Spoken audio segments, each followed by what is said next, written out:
Hello, good morning. I hope that everybody is well and that you've had a good week. I've had a very varied week. It's been a good week because it's been a really lovely mix for me. I've got lots of jobs done around the house, and I think I must be in nesting mode because I've been turning out cupboards and having a sort out. I've had fabulous walks with the dogs, and Hugo is turning out to be a dog that enjoys walking just as much as Bertie Boo. So I can see a lot more pairs of walking boots being gone through with the two of them. I have done a lot of research and I have done a lot of writing. We've got a lot of proofs with our printers at the moment, and in the evenings I've settled down and I have stitched, and I really haven't been on social media hardly at all this week, so I'm sorry that I haven't sort of put posts up on our Instagram page and the Hats Facebook page, but it's just been one of those weeks where I've been lost in my own little world. I showed you Anne Morrison in the last video. I did continue to work on Anne in as much as I got this row of eyelets finished, but I've got to fill in the letters in the eyelets, and I stopped because I desperately wanted to finish Lucy Barber. With eyelets, there's been a huge amount of discussion about eyelets in the Anne Morrison stitch along. Don't psych yourself out about a stitch. You should try that stitch and see how you feel about it yourself. An eyelet is only made up of straight stitches, whether it's 8 legs or 16 legs, or whether you're stitching it over a higher number of threads. Just concentrate on one leg of the stitch at a time, and slowly that eyelet builds. Now I'm showing a series of photographs of stitching out the dividing row of eyelets, and it's just a question of finding a path and just work your way through one stitch at a time. My eyelets, I have not used an owl to open. Those are just all opened naturally and evenly because I have tackled each of the eyelets in a methodical way. I do occasionally use an owl at the end just to tidy up any little eyelet that's not sitting perfectly, but it's very rare for me to use an owl. So please enjoy your eyelet stitches. It's not a race. Okay, you could stitch 4 cross stitches in the same area much quicker than you can stitch an eyelet, but if you relax and not make it a race, you can enjoy working your eyelet stitches. We're all a little apprehensive over something that's new, but I promise you it's not a difficult stitch. Try it. If you don't like it, stitch something else there. You could just stitch cross stitches. You could stitch a rice stitch. There is so much, and you need to make Anne your sampler and enjoy her. Okay, so let's have a look at Lucy, which has been my main focus this week. If I was younger, I would probably have stayed up last night and finished Lucy. I have only got this motif and this motif to stitch here, and then she will be finished. Why I didn't do that last night was that I was just so tired, and I was in a really sort of content mood, and I thought, am I going to push myself? and I thought there's absolutely no point. I'll finish this sampler tonight, and then Monday I will work on Morrison, and then on Tuesday I will have the pleasure of a new start. I've been having lots of emails about Little Rosa Sugars, the 4-year-old. I'm 99% certain that's going to be my next start, but I just have to stop and look because I've got a lot of samplers charted, and I just want to make sure I'm starting the right one for my sort of plan I've got in my mind, although the plan is constantly changing. We have a new release, and it is a very beautiful sampler, and it's a sampler that's very different for hats. This is our first continental sampler, and it's a beautiful one. This is Louise Piret. Isn't she pretty? This is a very elegant sampler. Everything flows about her, and she has a great elegance and style. I've been looking for a sampler from the continent to reproduce for quite some time, but I could never find the right one that sort of spoke to me.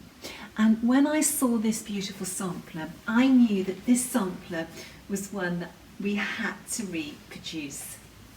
Now, our field of expertise lies in the samplers of the British Isles.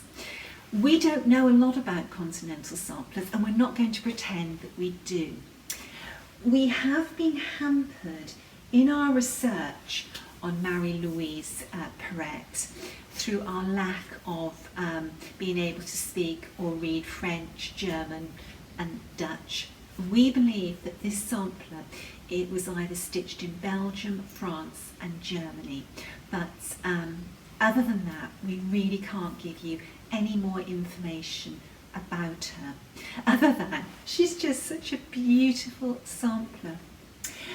The model was stitched by the Contented Stitcher, and she fell in love with this sampler just as I did the moment that she saw her, and she thoroughly enjoyed working on her. I think that she found peace and relaxation. The sampler is very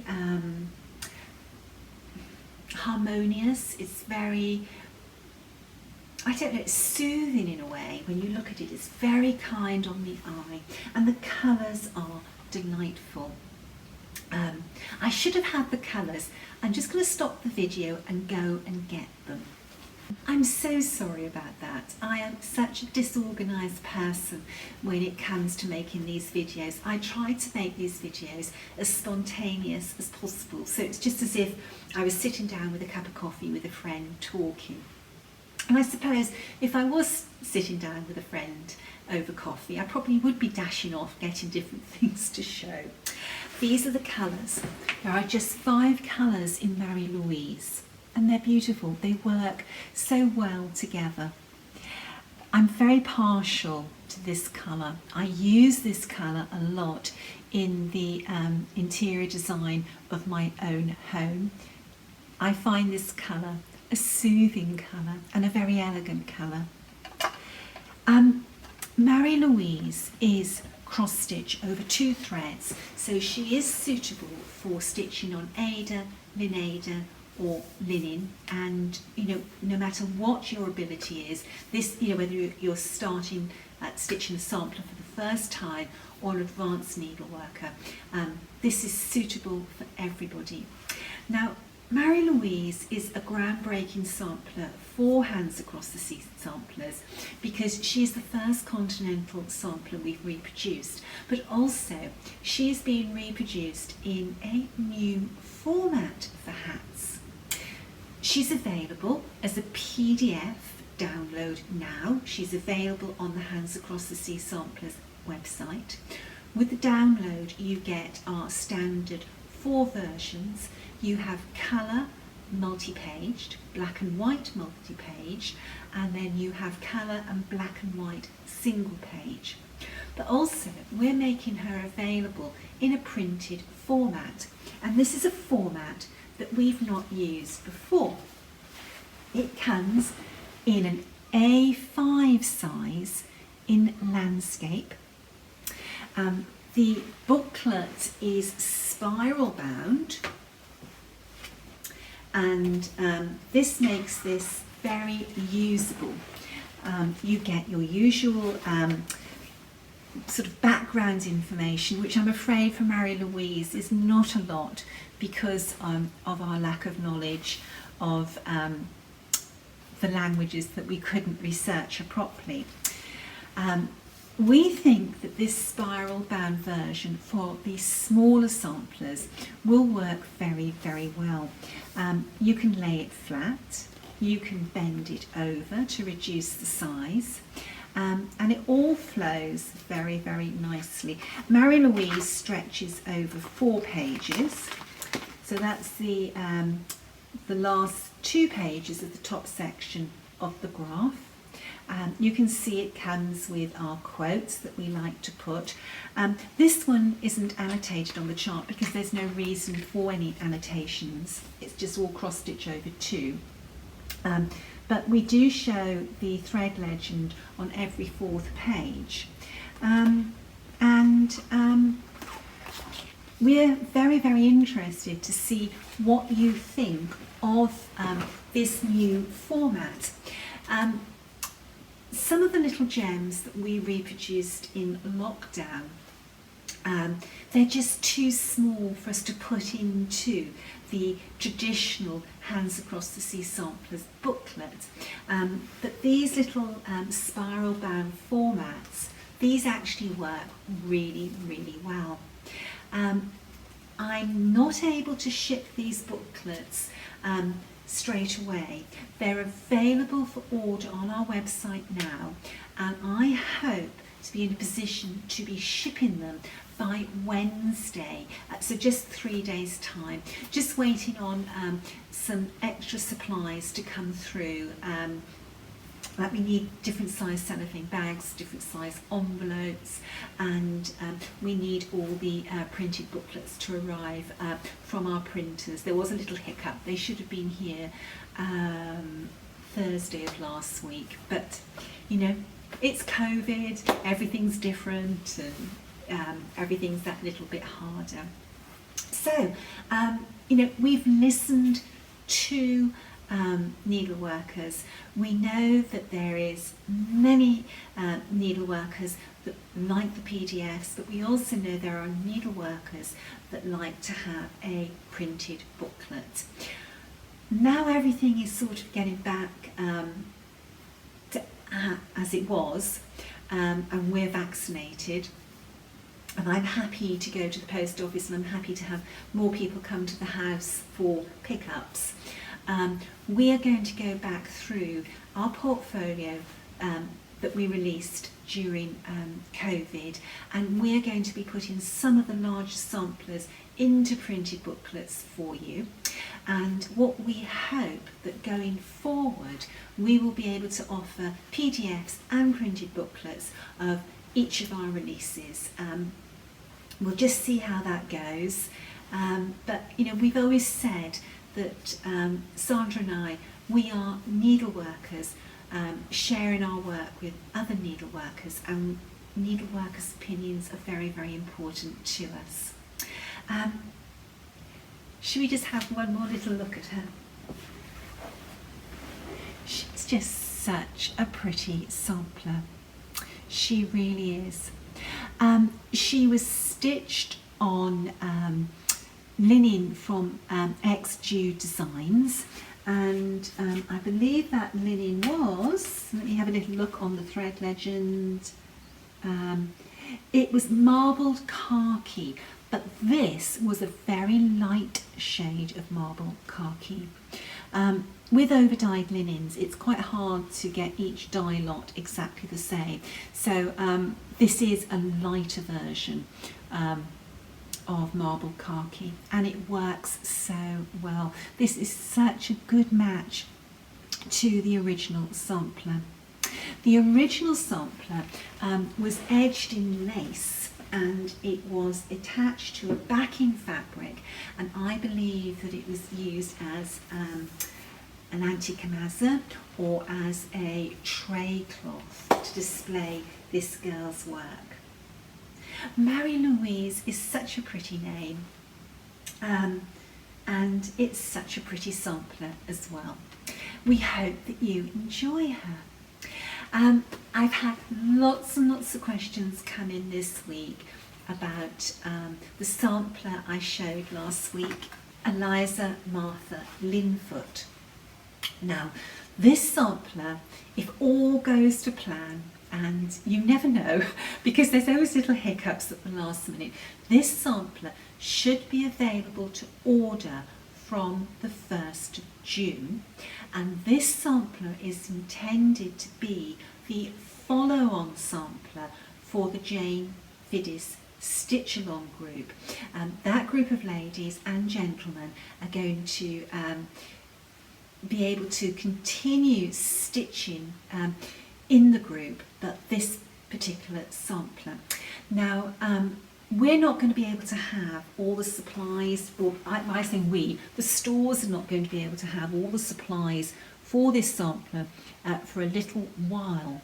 So whilst this is going to be available from the 1st of June, we are hoping that the stitch along will be able to start on October the 1st. And that's quite nice actually, because in the summer we all have extra things to do, and it gives everybody plenty of time to kit up this sampler. Sherry has very kindly agreed to continue to lead the stitch along. She has been an amazing stitch along leader. So more information about this sampler closer to the date you're going to be able to start ordering on June 1st. Okay, I think that is about it for this week.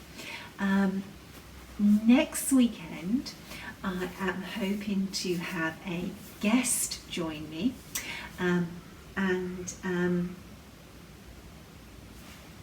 it's a surprise guest, and I'm going to leave it like that. I love surprises.